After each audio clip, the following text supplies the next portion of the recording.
से हमेशा यही अरदास करूंगा कि आप सब मेरे भाई इतने विवेकी होते जाएं, इतने विवेकी होते जाएं कि ऐसी कोई चीज ना बचे जो आप लोगों के समझ में ना आए। हर एक चीज बिल्कुल क्लियर, एक भी भ्रम आपके दिमाग में ना बचे। मैं बस यही अरदास करता हूं मालिक से। और जहां तक मैं कोशिश कर रहा हूं, आपके जीवन में अंधकार नाम की चीज नहीं रहने दूंगा, ये मैं वादा करता हूं आपसे। एक एक चीज को ऐसा क्लियर कर दिया जाएगा कि आपके पास कोई ऐसी चीज नहीं होगी जिसकी वजह से आप भ्रमित हो पाए। एक भी वाणी ऐसी नहीं होगी जो आप स्वयं ना खोल पाए। मुझसे पूछने की भी जरूरत नहीं पड़ेगी, आप स्वयं उसमें से सार निकालना सीख जाओगे। ये मेरा वादा है आपसे। लेकिन आपको भी पूरा साथ देना होगा, पूरा विवेक लगाना होगा। क्या भाव होते हैं वाणियों के, उन भावों को कैच करना होगा। केवल शब्दों पे ही नहीं जाना होगा कि ये शब्द लिखा है तो इसका ये अर्थ हुआ। उसके भावों को जानना पड़ेगा भाई। और जिस दिन आपको भाव कैच करने आ गए, उस दिन आपके सामने इस दुनिया की कोई भी वाणी रख दी जाए, आप एक पल में समझ जाओगे कि भाव क्या है। जैसे मां बनने के जो भाव होते हैं, जब एक लड़की मां बनती है तो उसके भावों में जो बदलाव आता है वो एक मां ही समझ सकती है। एक कुंवारी लड़की नहीं समझ सकती कि मां के दिल में क्या क्या चल रहा होता है, क्या क्या भाव आ रहे होते हैं अपने बच्चे के लिए। तो जिस दिन वो मां बनती है, वो उसी दिन समझ पाती है कि आखिर मां के भाव एक कुंवारी लड़की के भावों से कैसे भिन्न हैं। इसी तरह आपको जब तक वो शब्द नहीं मिल गया, जब तक आपने उस शब्द को अनुभव नहीं कर लिया, या जिस बंदे ने उस शब्द को अनुभव करके आपको उस अनुभव के मुताबिक वाणी का अर्थ नहीं बता दिया, जब तक आप मेरे भाई उस वाणी को नहीं खोल सकते। क्योंकि वो किस लेवल पे बैठ के वो वाणी बोली गई है, वो आपकी पहुंच से बहुत दूर होता है। तो इसीलिए दोस्तों मैं कहता हूं कि ये अनुभव ज्ञान है, ये केवल वाणियां लिखी पढ़ी का ज्ञान नहीं है। ये जब तक आप शब्द का अनुभव नहीं करोगे, ये वाणियां खोलना असंभव हो जाता है। चाहे कोई भी बड़े से बड़ा ज्ञानी ना आ जाए इस दुनिया का, जब तक उसने शब्द का अनुभव नहीं किया, ये वाणियां नहीं खोल सकता, नहीं खोल सकता। क्योंकि सारा खेल ही शब्द का है भाई। जो शब्द आपको गुरुजी ने दिया है, आप उसी शब्द को समक्ष रख के वाणियों का अर्थ करते हैं। आप उसको नहीं पकड़ पाएंगे वाणियों के भाव को, जब तक आपको सच्चा शब्द ना दिया जाए। इसीलिए बोला गया है, शब्द शब्द बहु अंतरे, सार शब्द मथ लीजे, कहे कबीर जहां सार शब्द नहीं, धृग जीवन सो जीजे। धिक्कार है उस जीवन पे जो गुरु धारण करके तो बैठे हैं, लेकिन असार शब्द पकड़ के बैठे हैं। सार शब्द नहीं है जिनके जीवन में। क्या है सार शब्द? अरे सत्य नाम है सार। बूझो संत विवेक करी, उतरो भव जल पार, सतगुरु का उपदेश यही। वो सत्य नाम ही सार है मेरे भाई। कोई इस गलत फहमी में ना रहे कि सत्य नाम कोई 5 नाम का है, या 3 नाम का है, या 2 नाम का है भाई। अरे वो सत्य नाम तो उस सच्चे नाम की तरफ इशारा है। वो सच्चा नाम जिसका कभी नाश नहीं होता, जो अविनाशी है, जो सोहम श्वासा भी नहीं है, जो सोहम जाप भी नहीं है, जो सोहम श्वासों की धुन भी नहीं है। क्योंकि इन तीनों का ही नाश हो जाता है। लेकिन वो सोहम अवस्था, जो तू सोहम अवस्था का नाश नहीं होता, वो आत्म अवस्था है भाई, उसको किसी भेदी गुरु के द्वारा जान लेने में ही भलाई है। नहीं तो अधूरा गुरु मिला तो आपको जपने के लिए दे देगा सोहम, और आप सारी उम्र सोहम सोहम करते हुए इस देह को त्याग के 84 में चले जाओगे। अरे जो जन होंगे जौहरी रतन लेंगे बिलगाए, सोहंग सोहंग जपी मुआ मिथ्या जन्म गवाए। सोहम नहीं जपना है मेरे भाई, सोहम को जानना है, सोहम का सार जानना है। क्या है सोहम, क्या है ओहम, इसको समझना पड़ेगा मेरे भाइयों, समझ जाओ इसको। तो दोस्तों, आज जो हम वाणी लेंगे वो बंदी छोड़ सतगुरु कबीर साहब की वाणी है। बहुत प्यारी वाणी है और इतनी स्पष्ट आपको एक मार्ग दिखाएगी। ऐसी वाणी है बिल्कुल हर भ्रम का नाश करेगी। आइए इस वाणी पे विचार करते हैं। तो क्या कहते हैं साहेब? साधो निरंजन जाल पसारा, स्वर्ग पताल रच्यो महिमंडल, तीन लोक विस्तारा, ठाव ठाव तीरथ व्रत थाप्यो, ठगने को संसारा, अमर लोक जहां पुरुष विदेही, तिनके मूंदे द्वारा, भवरी दे दे जीव भुलाए, क्या करे जीव बेचारा। अब देखिए यहां पे कितना स्पष्ट कर दिया है कि जो भी गुरु ये कहते हैं कि ये सूरज चांद सितारे धरती आकाश पाताल ये सब परमात्मा ने बनाया है, हमारे लिए बनाया है, ताकि हम इस दुनिया में आके खेल सकें, हम इस दुनिया में आके जिंदगी जी सकें, हम इस दुनिया में आके आनंद ले सकें। तो मेरे भाई, उन गुरुओं से आप सावधान हो जाओ। असल में वो काल के ही दूत हैं, जो काल के द्वारा बनाई गई सृष्टि को परमात्मा की सृष्टि कह के आपको उस सृष्टि से प्रेम करवा देते हैं। आपको लगता है कि परमात्मा ने हमारे लिए सृष्टि बनाई है, हमें जीने के लिए, हमें आनंद लेने के लिए। नहीं मेरे भाई, साधो निरंजन जाल पसारा, ये निरंजन ने जाल पसारा है, ये मन की सृष्टि है, ये परमात्मा की सृष्टि नहीं है भाई। स्वर्ग पताल रच्यो महिमंडल, तीन लोक विस्तारा, ये धरती आसमान सूरज चांद सितारे ये सब उसी ने बनाए हैं। तीन लोक विस्तारा, तीन लोक का पूरा विस्तार किया है उसने इस जीव को फंसाने के लिए। अब ठाव ठाव तीरथ पर थापे, ठगने को संसारा। किसी भी गली में चले जाओ, ठाव ठाव किसी भी शहर में चले जाओ, आपको गली गली में पग पग पे कोई ना कोई मंदिर मस्जिद गुरुद्वारे कुछ ना कुछ आपको मिलता ही रहेगा बाहर मुखी करने के लिए, कि आप वहां जाओ, माथे टेको, घंटे बजाओ, पूजा आरती करो, और आपको ऐसा लगना चाहिए कि आपने अपनी फॉर्मेलिटी निभा ली है। इस दुनिया में आके आपने इस दुनिया बनाने वाले की जय जयकार कर ली है। आज का काम पूरा, अब बाकी का कल करेंगे।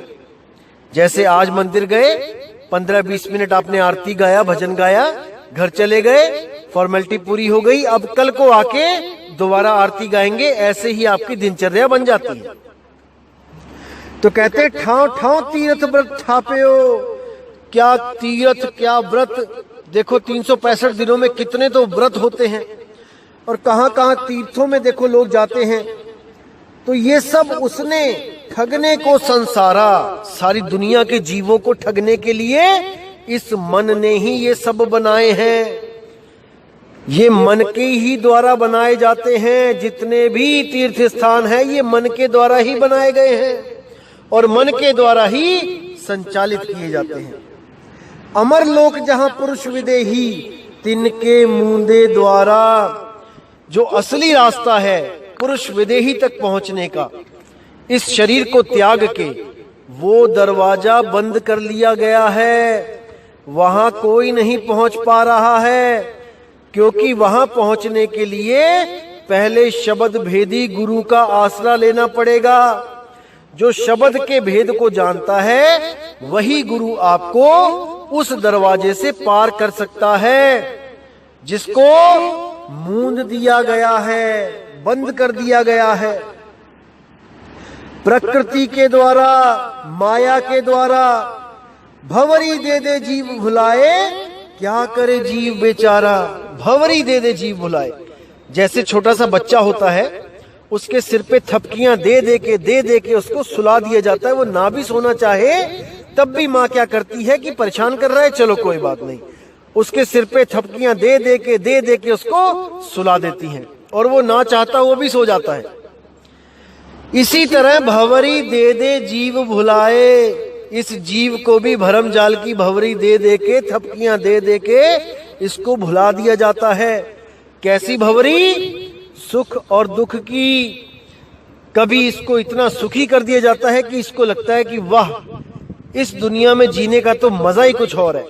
इतना खुश हो जाता है कि इसी को सत्य मानकर इसी में ही आनंदमय हो जाता है, इसको कुछ नहीं चाहिए। अच्छा परिवार मिल गया, अच्छा हमसफर मिल गया, अच्छी नौकरी मिल गई, अच्छी गाड़ी मिल गई, कहता है मुझे सब कुछ मिल गया, मुझे कुछ नहीं चाहिए। तो ऐसी ऐसी भंवरियां दे के जीवों को भुलाया जाता है भाई। आगे क्या कहते हैं? कहते हैं नारी पुरुष की गांठ जुड़ावे, बहुविधि फंद सवारा, तिर देवा व्याधा भये, लिए विष का चारा। कर्म की बंसी लगाए के पकड़े संसारा, ज्योति स्वरूपी हाकिमा जिन अमल पसारा। अमल मिटाऊं तासुका, पठाऊं भव पारा, कहे कबीर अमर कर राखूं, जो निज होए हमारा। अब यहां बिल्कुल क्लियर कर दिया उन्होंने कि नारी पुरुष से गांठ जुड़ावे, बहुविधि फंद सवारा, कि सबसे बड़ा जो जाल है नारी पुरुष की गांठ जुड़ावे, ये शादी का जाल सबसे बड़ा जाल है। जो जीवन केवल भक्ति करने के लिए मिलता है, उसमें ये मन सबसे बड़ी संशय जो पैदा करता है वो यही करता है कि हे जीव, तुझे ये जीवन केवल गृहस्थ आश्रम चलाने के लिए मिला है। इस दुनिया में आए हो तो वो सारे काम करके जाओ जो तुम्हारे दादा परदादा करके गए हैं, यानी शादी करो, बच्चे पैदा करो, उनको खिलाओ पिलाओ, उनका पालन पोषण करो, उनको इस लायक बनाओ कि वो इस दुनिया में अपने बलबूते पे रह सकें, जी सकें, और फिर उनकी भी शादी करके उनका घर बसा दो, और एक दिन इस दुनिया से अपने फर्ज पूरे करके चले जाओ। इसके अलावा कोई भी ज्ञान नहीं दिया जा रहा है माँ बाप के द्वारा अपने बच्चों को। कोई माँ बाप ये नहीं बोल रहा है कि नहीं बेटा, ये इंसान जन्म अनमोल है, तुम शादी वादी के चक्कर में मत पड़ो, तुम भक्ति करो और मुक्ति प्राप्त करो। एक भी माँ बाप बोलने वाला ऐसा नहीं है, क्योंकि वो मन माँ और बाप दोनों के अंदर बैठा है, और वो मन नहीं चाहता कि एक भी जीव इस दुनिया से बच के चला जाए, इस जाल से निकल जाए, बिल्कुल नहीं चाहता वो। इसीलिए इस काल रूपी मन ने बड़े बड़े देवी देवताओं को भी बांध दिया विवाह के बंधन में। किसी आम जीव की तो बात क्या करें, बड़े बड़े गुरुओं को ग्रस्त में डाल दिया इस मन ने, वो भी इन 5 विकारों से बच ना पाए।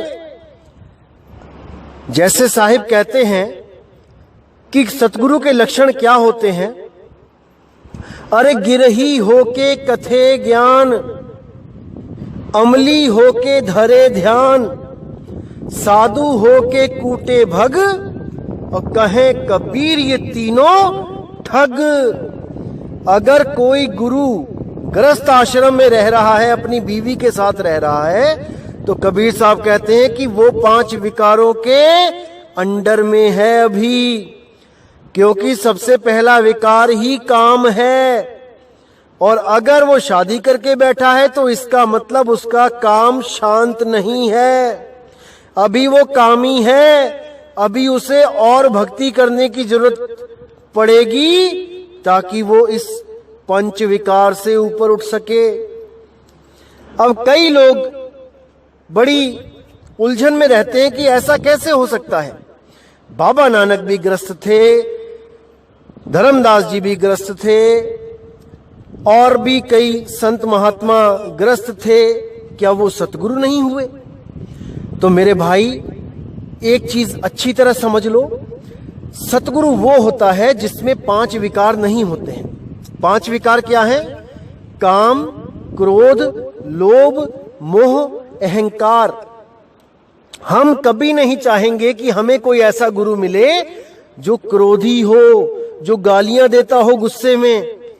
हम कभी ऐसा गुरु नहीं चाहेंगे जो लालची हो, लोभ हो, जिसमें पैसे के पीछे भागता हो।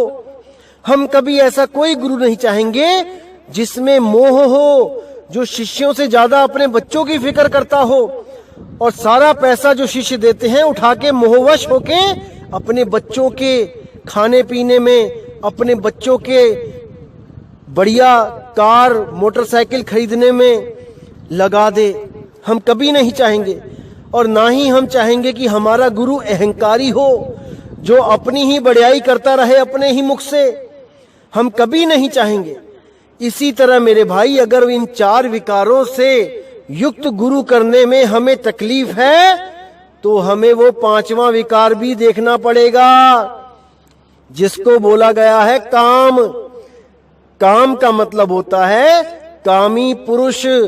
कामी पुरुष का मतलब होता है जो ब्याह करके बैठा है, वो कामी ही है।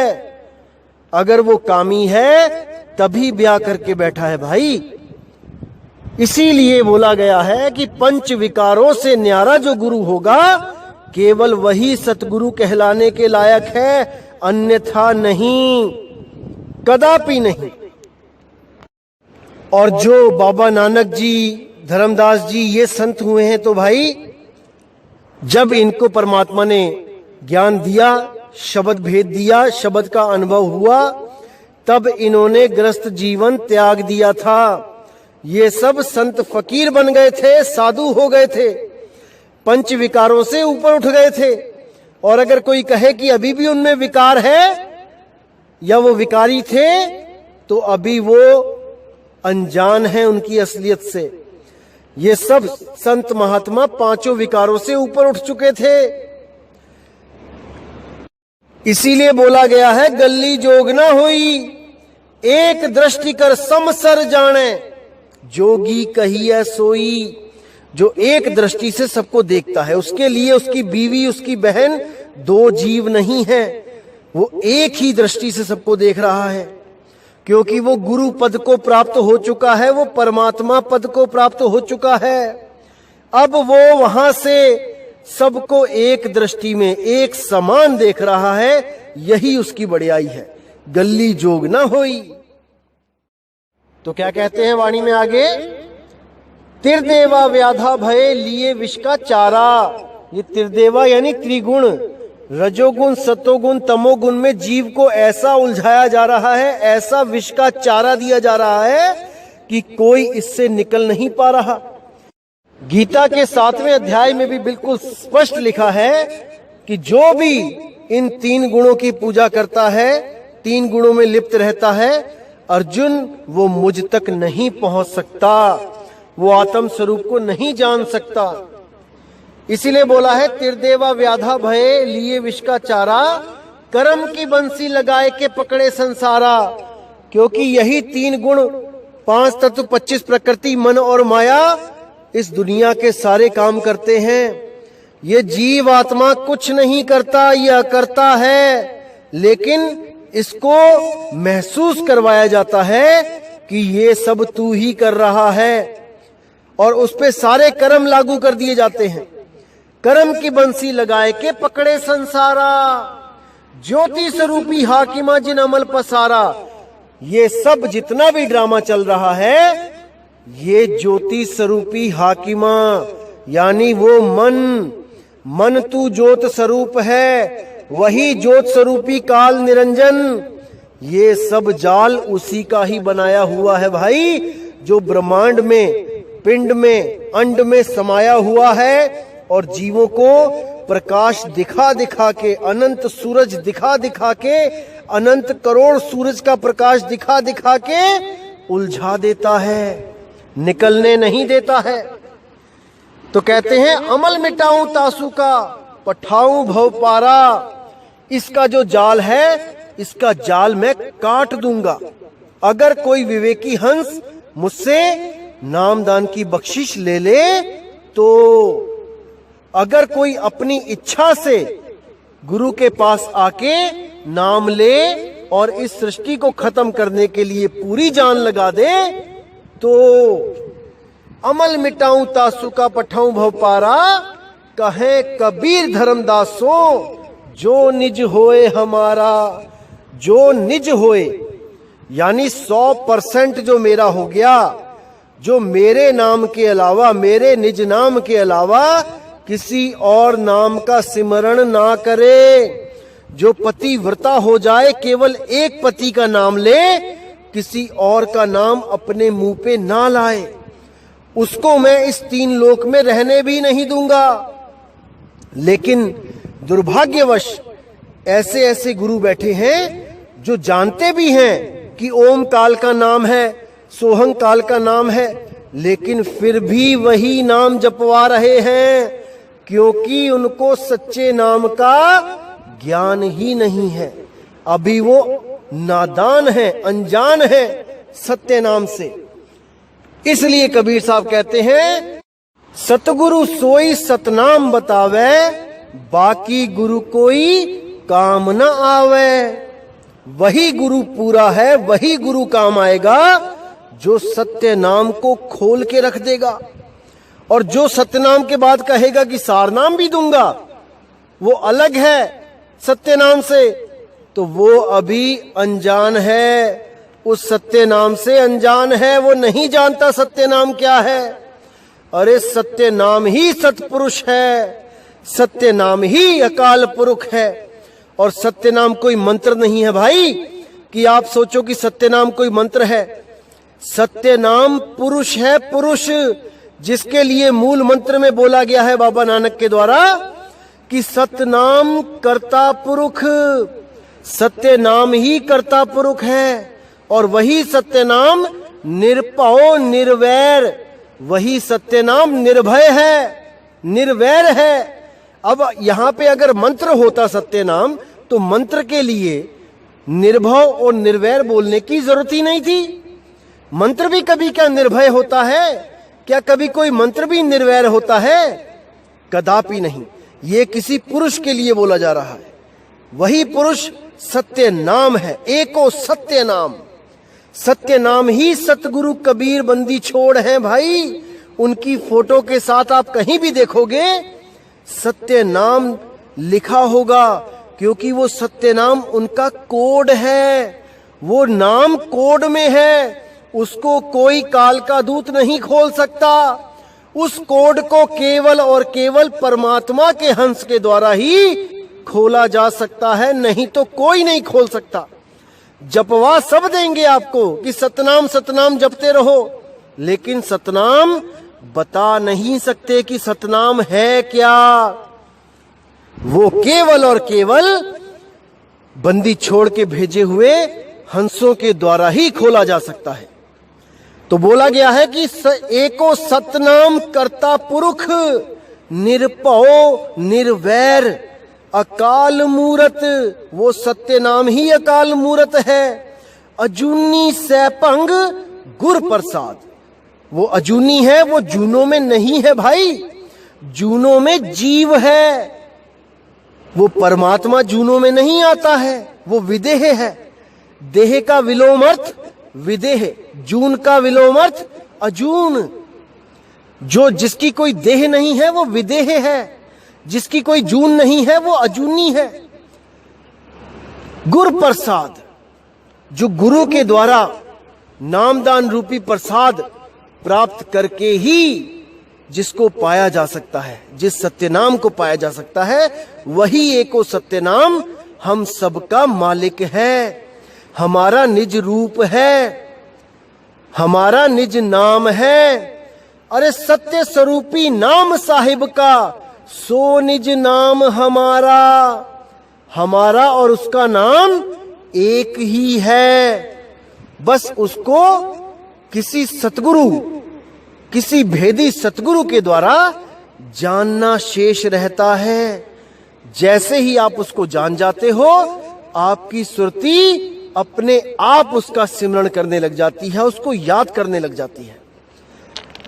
तो दोस्तों, इन वाणियों को अच्छी तरह समझना है, क्योंकि वाणियां ही आपको घर का रास्ता बता सकती हैं, उसकी पहचान करा सकती हैं कि रास्ता सही है या गलत है। जैसे मैंने पहले बताया था कि एक गाइड होती है, जिस गाइड को आप हाथ में रख के सफर करते हो तो आपको रास्ते का पता लगता रहता है कि हम सही जा रहे हैं कि नहीं जा रहे हैं। जैसे आजकल जो गूगल मैप चला हुआ है, उसमें आप जगह का एड्रेस भर दो और पूरी डायरेक्शन बता दी जाती है मैप के द्वारा कि कहां को जाना है, कहां टर्न करना है। तो यही वाणियां उस मैप का काम कर रही हैं। जो गुरु वाणियों के अनुसार आपको ज्ञान देता है, जिसका ज्ञान और वाणी बिल्कुल मैच करते हैं, वही गुरु आपको पार कर सकता है, वही सतगुरु है, वही बंदी छोड़ है। बस यही जानना है दोस्तों, और कुछ इस जीवन में शेष नहीं है जानने को। बहुत कुछ जान चुके हो आप, कैसे पैसा कमाना है, कैसे घर बनाना है, कैसे बीवी बच्चों को पालना है, बहुत कुछ सीख लिया आपने इस दुनिया में। अब केवल ये सीखना बाकी रह गया है कि मुक्त कैसे होना है, इन सारे जंजालों से मुक्त कैसे होना है, ये जानना है अब केवल। तो ये जानने के लिए केवल और केवल सतगुरु बंदी छोड़ कबीर साहिब के ज्ञान को, इस मूल ज्ञान को समझना पड़ेगा। बिना समझे मुक्ति नहीं हो सकती। अगर ये कोई मंत्र, मुक्ति का कोई मंत्र होता तो पूरी किताब में केवल एक ही मंत्र लिख के चले जाते कबीर साहब कि भैया ये मंत्र जप लो पार हो जाओगे। लेकिन ऐसा कदापि नहीं हुआ, क्योंकि साहिब ने बोला आदि नाम हम भाग सुनाया, और ये मूर्ख जीव समझ नहीं पाया। उसको समझना पड़ेगा मेरे भाइयों। इसीलिए मैं पूरा जोर लगा रहा हूं कि आपको एक एक चीज समझा सकूं। जब तक आप उसको समझोगे नहीं, आप उसको प्राप्त नहीं कर सकते, क्योंकि विश्वास नहीं बनेगा।